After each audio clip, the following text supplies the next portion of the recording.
Jelly Spoons. I'm the Game Ninja. Welcome to my gaming dojo. You already know where you are. You are in my fortress of solitude, my gamer nation, my wonderful game dojo. And let me take you to school today. First of all, ladies and gentlemen, boys and girls, children of all ages, there's been a lot of talk lately about Nintendo 64 making a resurgence. That's right, that beautiful Nintendo 64. People talking about it, now they want it HD, it comes with HDMI ports, it comes with all this and that. There's all these beautiful big programs bringing back the Nintendo 64. And a lot of people in the day society where we have PlayStation 5 going to PlayStation 6, we have Xbox Series S and X going to whatever their next endeavor is, if they even have one. I think it's like Xbox PC or something. Everybody seems to be holding on to the nostalgia of Nintendo 64. Now, what you see behind you is an old school television, and I have my old school Nintendo 64 remote. And what's behind this TV? Well, that's literally the amazing power of why I'm here today talking to all of you. So I'm going to lift you up and just show you. That is my original Nintendo 64. That's right. Can you see it? Can you see it? That is my original Nintendo 64. Right back there. And that's hooked up to this old school TV. So that's right, ladies and jelly spoons. You're not looking at emulation. You're not looking at any form of perspiration. You're looking at inspiration in probably 96, around 96. And this baby was the Nintendo 64 controller, which is hooked, wired into the actual Nintendo 64 back there. Now, Nintendo 64 is popular for a host of reasons. Number one, it was the first truly 64-bit system of the time. Now, I know other systems boasted, bragged, and even pushed that they were true 64-bit, but none of them were. There were upscales and up-res, and you have to do this and do that and put this into here and go into your composite and change the composite with this and that. But the technology of HDMI did not exist yet. So, while other places boasted, bragged, and even embellished, this was the original 64-bit system. And what Nintendo did, they did it in spades. I now wonder you're wondering why this Mario Kart looks so weird. That's because this is the Japanese version of Mario Kart. That's right. There were North American releases, there were Europe and UK releases, and there were Japan releases. This is the Mario Kart from Japan. Now you may ask how I got it working into my original Nintendo 64. Well, the cartridges are shaped different. There's pins on the bottom of the cartridges that you can file down to fit the American version and play. It's less than a good time doing, but if you know how to do it, then you can play this. Now, at the time when I went looking for Nintendo 64, Mario Kart 64, this was about maybe 15 or 20 years ago, pre-COVID,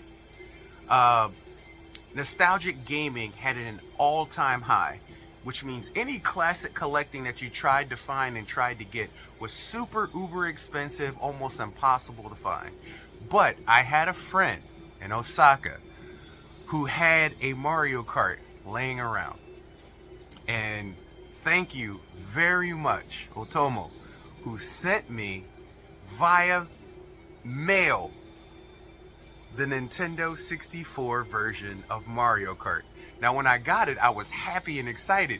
But when I went to put it into the Nintendo 64 back there, yeah, see it? Yeah. It didn't work. And I'm like, what the hell's going on? Like, I've been wanting to play Nintendo 64. I've been waiting to play Nintendo 64. Mario Kart is my favorite. Now I can't play it. And then I looked over and found that there were different versions of the cartridge from North America, UK, and Japan. And I'm like, so basically I would have to find a Japanese Nintendo 64 in order to play this.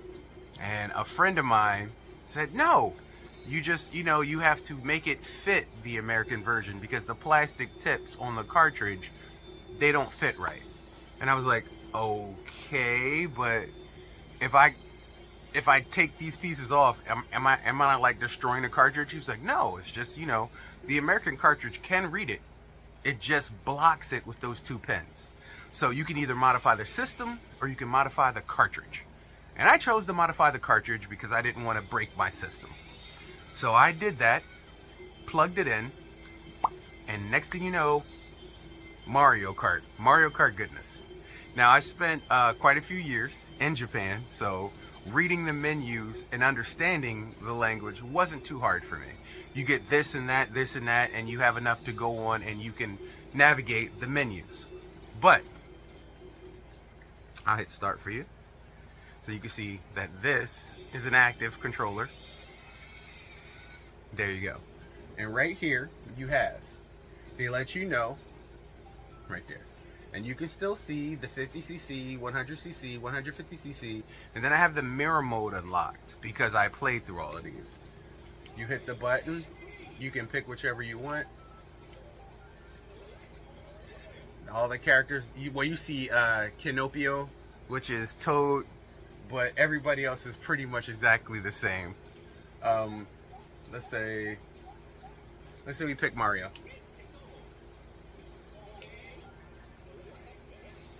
Most of the menu is still speaking in American, so it's easy to navigate. Now, if you don't understand this, just think of this. If you've played this before, then you know. So you know Kinoko Cup, Mushroom Cup. You have Flower Cup, Star Cup, and Special Cup.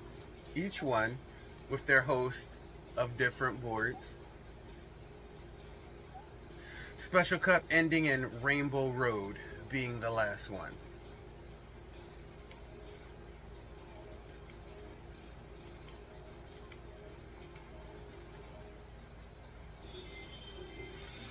Mario Kart 64, ladies and gentlemen. But like I said to you today, I'm here to take you to school on Nintendo 64. Now, I have here my Magic Mario bag, but to those of you who've been in my game dojo, you know 110% what this is. This is my Nintendo 64 bag. And yes, we do have the Star Fox Nintendo 64 case key protecting my baby. So what I'm going to do is I'm going to pop off the Mario suspenders, grab the key, and unzip.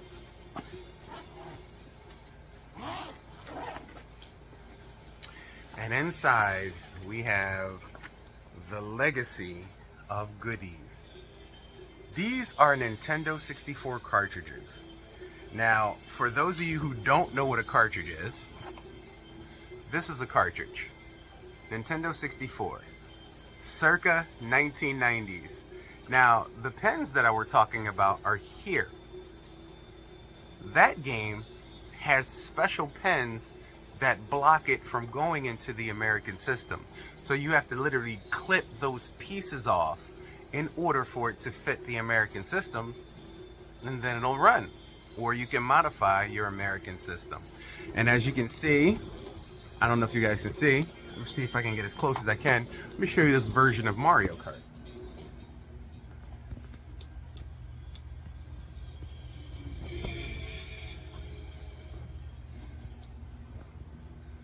Oh yeah, that's my, this is my Genesis wall. Yeah, sorry. Show you my Genesis wall while we're doing old school flashbacks anyway.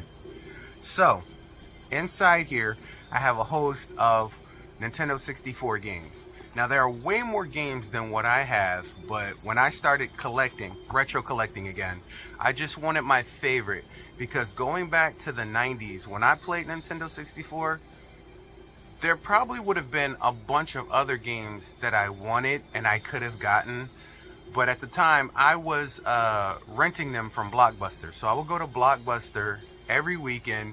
The parents and the family would get the rentals of the videos, 2 or 3 movies or whatever it was for the weekend, and I would get a game. It would always be either Mario Kart or it would be wrestling games. Well, let me show you some of my favorites. So you have Mayhem, WCW Mayhem. This one is definitely not my favorite when it comes to wrestling games, but the option presented itself and for me to get this for dollars. Literally just a few dollars. So how could I not? So that one I got.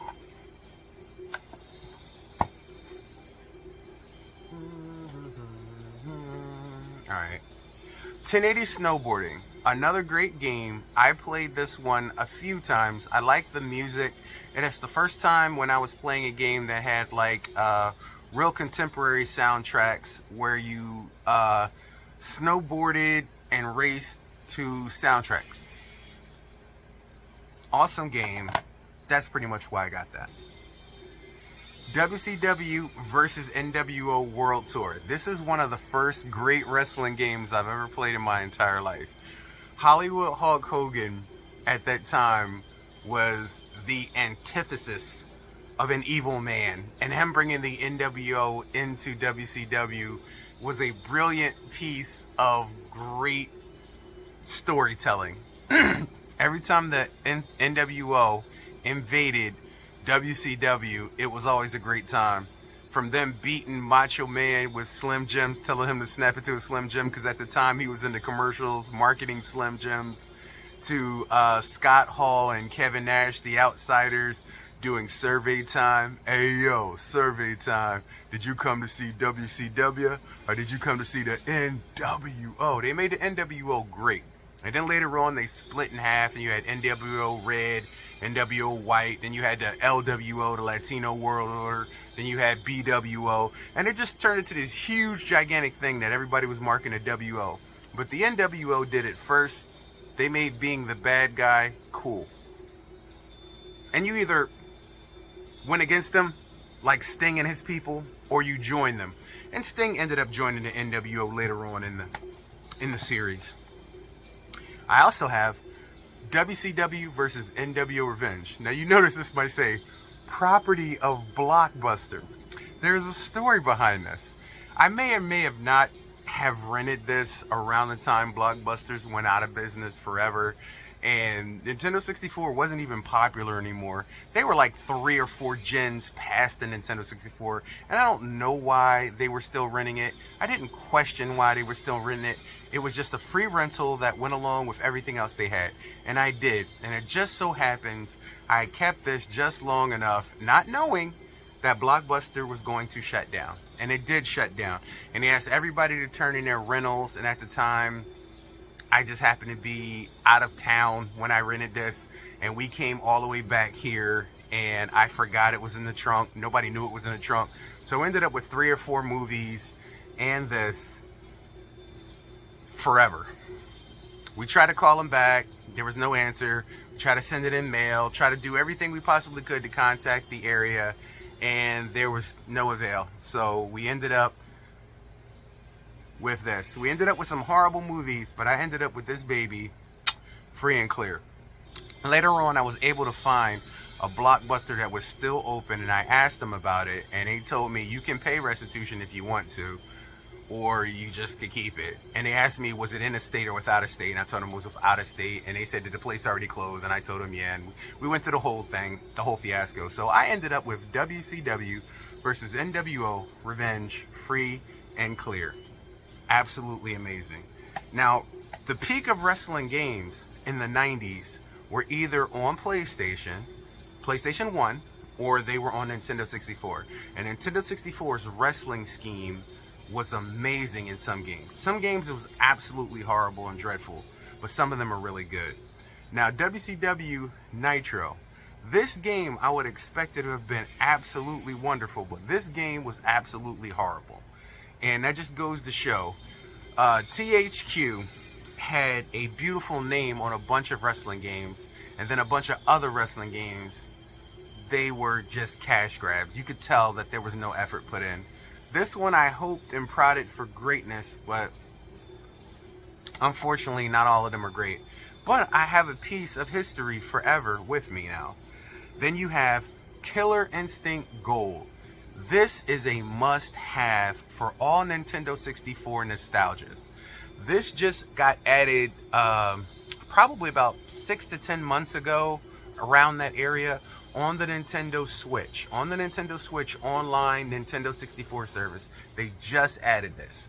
But me being who I am as a retro collector and nostalgist and game preservationist, this John playing on original hardware with original controllers, this is always a good time. And if you've never played this, I'm just gonna go ahead and say Orchid, whew, she looks a little bit different than she does from the old Super Nintendo Killer Instinct Black cartridge. So you have Killer Instinct Gold. This one, this is a must-have if you're a Nintendo 64 collector. I know you're like, you're just showing all these cartridges. Are you going to play any of them? Well, I got Mario Kart booted up in the back. But I may or may not do a montage at the end of this video where you get to see a bunch of Nintendo 64 games. Nah, you will. Then you have my favorite, Star Wars Episode 1 Racer, Pod Racing. This game, I rented it because at the time I went to look for Mario Kart, they had no Mario Karts, but they had Episode 1 Racer. And I did not know what it was. And back then, during that time, I wasn't really heavy into Star Wars. I was back in the day, but it kind of got soured on me with the later iterations. And just coming by and seeing this, let me tell you something. I've never been so happy for a coincidence in my entire life. I started playing Episode 1 Racer and I haven't stopped. Now, just recently, last year, a friend of mine told me that they had a better version of this, graphic version, on PlayStation. And I was like, wait a minute, there's a PlayStation version of this? And it was like, no, it's called Revenge. And I'm like, I've got to play that because I absolutely love this. I rule in this and I love this. The speed is fast and amazing. And if ever there was a game invented for that boomerang Nintendo 64 controller, these two are made in heaven. This is made in heaven for this. It just was made for this type of controller.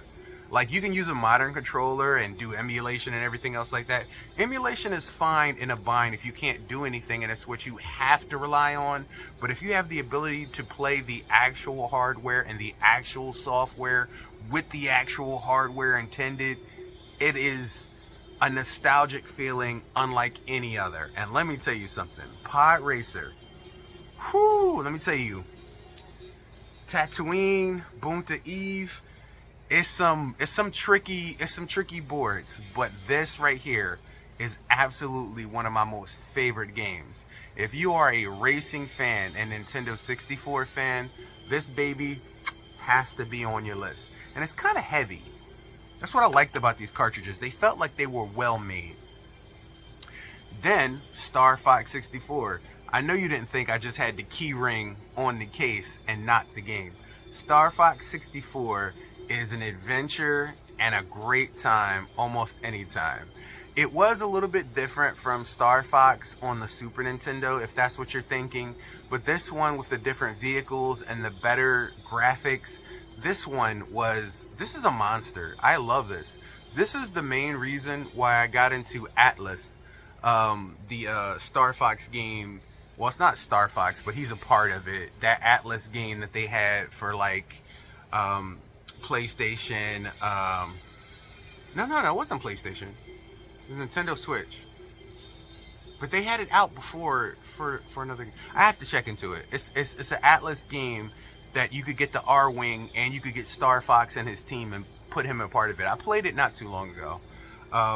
Star Fox 64, one of the best times actually on Nintendo 64, especially if you're doing multiplayer. Oh my god, that 4-screen is amazing.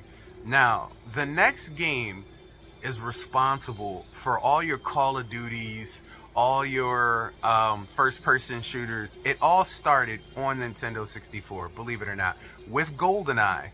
But GoldenEye also had another game that came out that made absolute insanity when it came to first-person shooters. And these were the first person shooters, like really. And that is Perfect Dark. Perfect Dark, believe it or not, just made its way a few months ago to the Nintendo Switch, Nintendo 64 app. And if you've ever played Perfect Dark, it's on the Mature app. And you can see why within the first few minutes of playing this. This is GoldenEye squared. Perfect Dark is an awesome time. Literally going from room to room in buildings, taking out and dispatching people with different weaponry is... I don't want to say it sounds fun because it's not supposed to be, but it is. It is one of the greatest times you'll ever have in your entire life. Perfect Dark. I had to have it in my collection when I started collecting Nintendo 64 cartridges. I got it for... I still got the sticker on it. I got it used. Yeah, see that? I still got the sticker on it. Used. I still got it. It was $3. I got it for $3.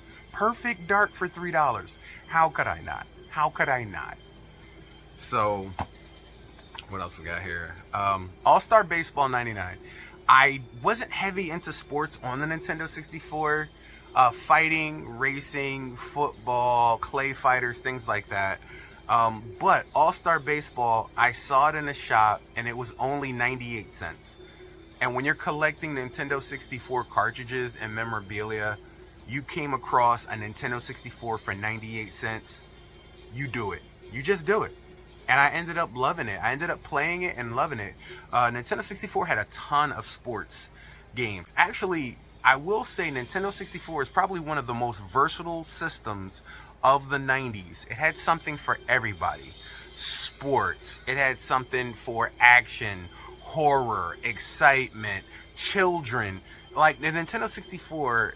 there is a game for every type of person out there. Not just every type of gamer, every type of person. And this one right here, All-Star Baseball 99, I love playing it. I won't take it over Perfect Dark or Mario 64, but it is awesome. Then you also have to get Madden, because if you're going to have baseball, got to get football. This one was $1.95. $1.95 when I got it. Now you try to look for a Nintendo 64 cartridge now and look at how much you're gonna pay for it. Not just shipping and handling, but how much you're gonna pay for it. Yeah. Madden 99. Now, Madden has changed in the decades since then. But nostalgic, ambulances coming on the field, all the things you love about Madden are still in here, just not as graphically demanding as you would see now on something like a PlayStation 5 or an Xbox Series X or S or even Steam. But still a good time. Then I got Quest 64. There are very few games in the world where if you want to be an RPG fanatic, that they will take you on an adventure that is so grand and great that you could love playing it over and over again even when you beat the game. Quest 64 is one of those games. This is a dream come true for an RPG person. Like if you want to jump into something, you got some time off, it's snowed in outside, the world's going to hell, and you have the ability to have a Nintendo 64, Quest 64 will literally take up hours and hours and hours with no problem, and you'll never get bored. Quest 64 is probably one of the first RPGs besides Mario RPG that I actually fell in love with. And when I found it for $8, I had to score. This is Quest 64. And let me tell you something. This baby right here is still a good time. I think I might just have a segment where I just break out randomly a Nintendo 64 game and play it for the power hour, because everybody's talking about Nintendo 64 now. And how could you not? Mine has some wear and tear because I don't know about y'all, but the late 1900s and 1996, 97, 98, 99, now they're referred to as the late 1900s since we are in the 2020s. And that is mind-boggling. But Turok, the dinosaur hunter. Yes, this baby's got some age, but this baby has aged well like fine wine. Another game that can be found on the Nintendo 64 online app, the mature app, Turok.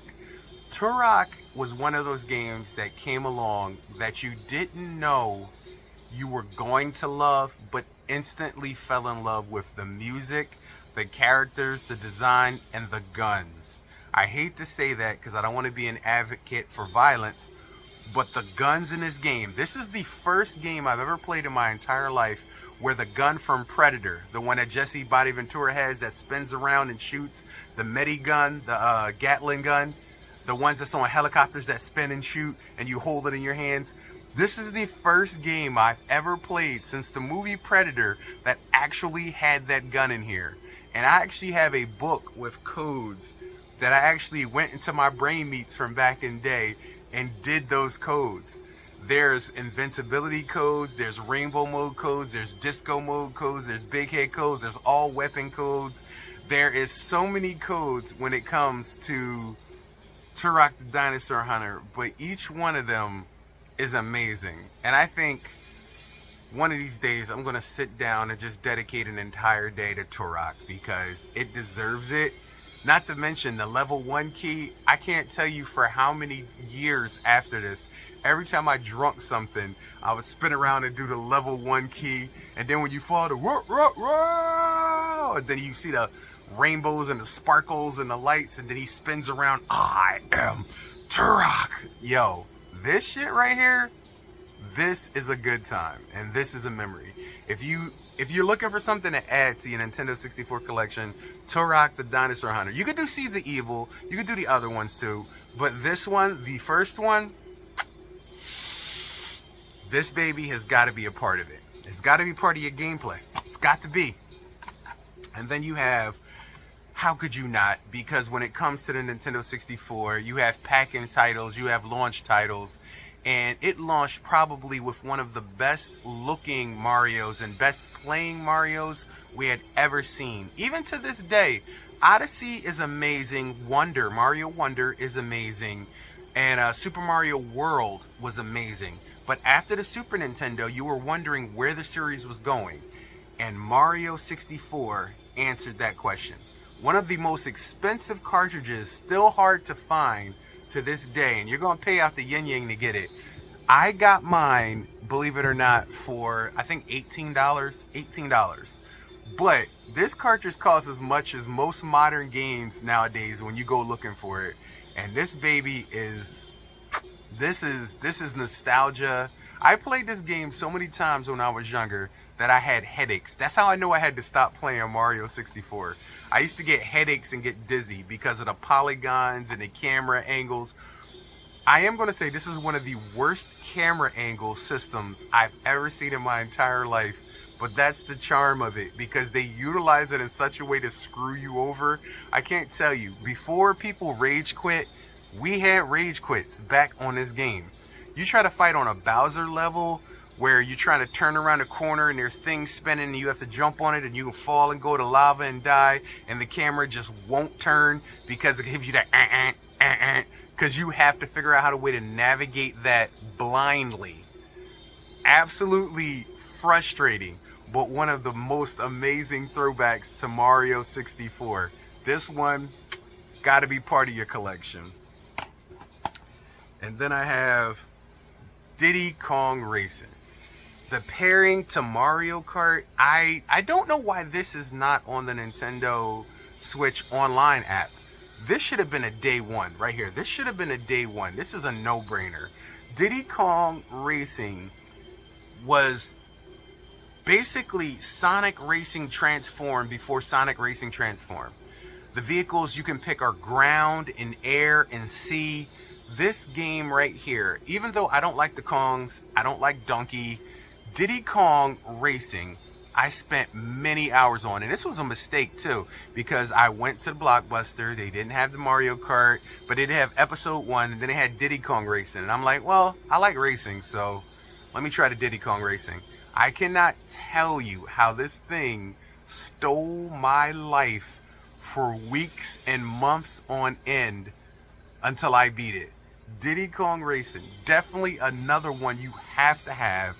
in your Nintendo 64 to go bag.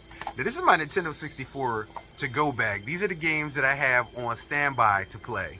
But I also have around the room, I was lucky enough to get maybe 6 or 7 titles that were my absolute favorite in box. I got WrestleMania 2000, the black cartridge. I got Zelda Gold cartridge. I don't know if you guys can really see that. Let me tilt it up right here. Next to that light, I don't know if you can really see it right there. Can you see that, guy? No? That's GoldenEye 64. GoldenEye 64, I can't explain to you enough. If you have never heard doom doom doom doom doom doom doom, that watch music when he turns to the watch, and you got boom boom ba doom. Now, don't worry. I'm going to give y'all a montage at the end of this of all these games that I'm talking about. You're going to see them actually live for you. So, I've talked and showed you about the beautifulness of the Nintendo 64. To explain why Nintendo 64 is so important, even in 2025, it's something that most people who were alive during that time, it's your childhood. It's your playground. The place you used to run to when you were in need of a friend, when you were looking to get some stress off, when you were looking to vanish from this world for just a few hours, no matter what you were going through, life situations and struggles and pains, school, summertime. This right here was the bastion of joy and greatness that gave you that outlet, even for only a few moments at a time, or an hour or 2 hours at a time. If you're going to play Resident Evil, which was the Impossible cartridge during the time, during this time, Resident Evil came out for PlayStation, but it was so big and so expansive that yes, a CD could harvest more than a cart. But that's the reason why they created the expansion pack when it came to Nintendo 64. It just gave you a little bit more bang for your buck, and so that more graphics and better time could be put on the system. Now, I have Resident Evil 2 as well up on that wall in box, and it is a great time, an absolutely wonderful time. Because nobody at that time believed that the entire game could fit on one cartridge. But not only did it fit on one cartridge, it even had things that the PlayStation counterpart did not have. And if you remember playing Resident Evil 2 on the Nintendo 64, then congratulations, you had a great childhood of gaming. I don't know what happened in your regular life. I know we all had struggles, divorces, and parents, and you may have had, like, it's some stuff. We all grew up. Let's face it. This is reality. This is life. But when it comes to gaming, gaming was an outlet for a lot of us to escape those stresses of our life. And to this day, when we play some of these old school games and we pick up the controller and we put the cartridge in, we instantly are transported back to a time where we felt comforted by gaming, where we felt the escapism of gaming, where we really got the feeling that we were a part of something digitally on another frontier. And that is the effect and nostalgia when it comes to nostalgic gaming. So I'll tell you what, I'm going to dive into this Mario Kart, and then I'm going to show you bits and pieces of every one of these games that I have and I have on my walls. And if by the end, if you don't understand what Nintendo 64 means to a generation of gamers, both old, new, middle, modern, and classic, then I can't help you, because I'm taking you to class when it comes to the Nintendo 64. Class is in session. First up, Mario Kart 64, the Japanese version. This is it. Don't get scared now. All right, ready? Wanda at the ready.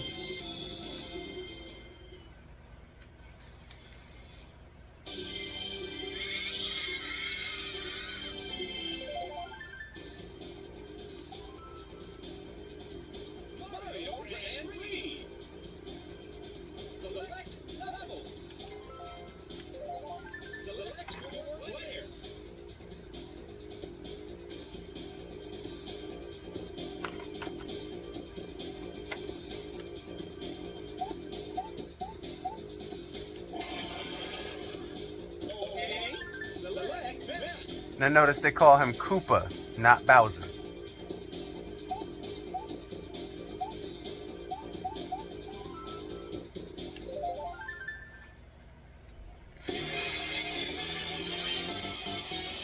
This is how I hold it. Some people hold it like this, some people hold it like this. I hold it like this.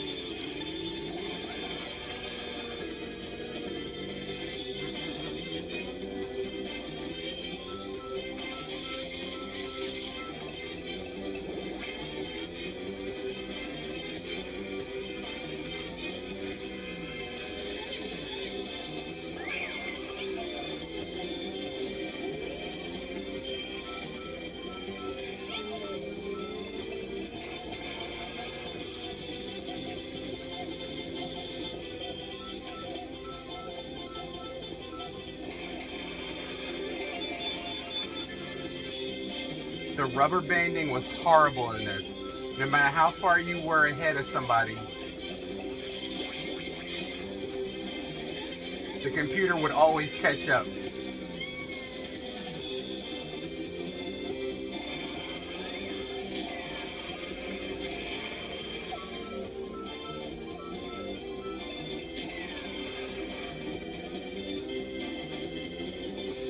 I knew that was gonna happen. Done it by my own dastardly deeds.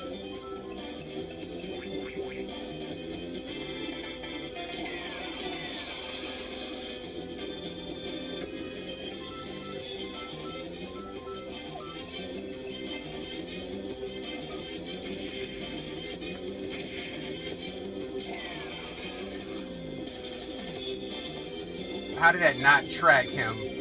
Donkey Kong disappeared. How did that not track him?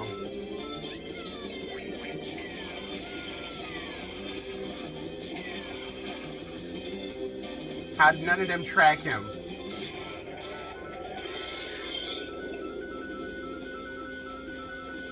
Look at how far Donkey Kong is ahead. That is impossible. Do you see how far he is ahead? Yes, they did cheat, even back then. Yes, they did. The computer's AI did cheat. Call it smart programming, call it what you want. He disappeared from in front of me with a ghost and then appeared on the other side of the track. There's no amount of speed that gives you that boost. So, like I said, Mario Kart 64, even on the Japanese version, absolutely amazing. But let me give you guys a taste of some goodness.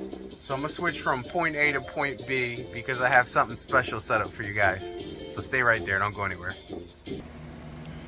Okay, so I have a special infrastructure to show you these without having to pop cartridges in and out and give you both a trailer of the game, the name of the game, and some info on the game. Ladies and gentlemen, boys and girls, let me step you into the world of Nintendo 64.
a chance.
Now the pitch. Ground ball. Foul ball.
Intermediate time, 14.93 seconds.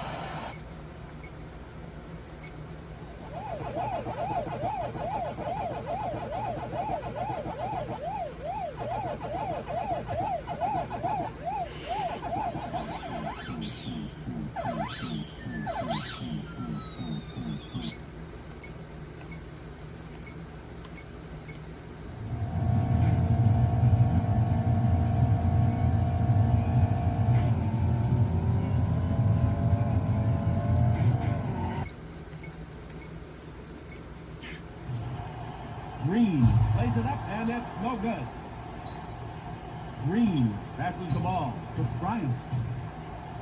Green puts up the shot. Baker sends it back airmail. Patterson plays it up for two. Nice hook. Good shot by Patterson.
his work tonight. Steve Austin has him where he wants him.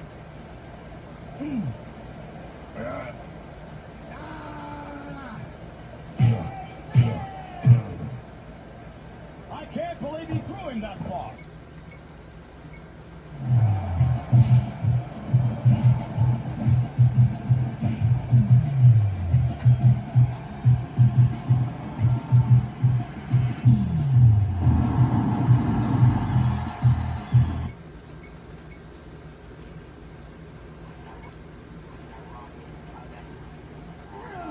Rock takes the ride. Oh no!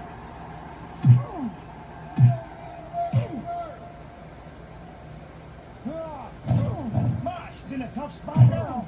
2 words for you. That's smart.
Great move. Clothesline. Goodness.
He's on the fairway.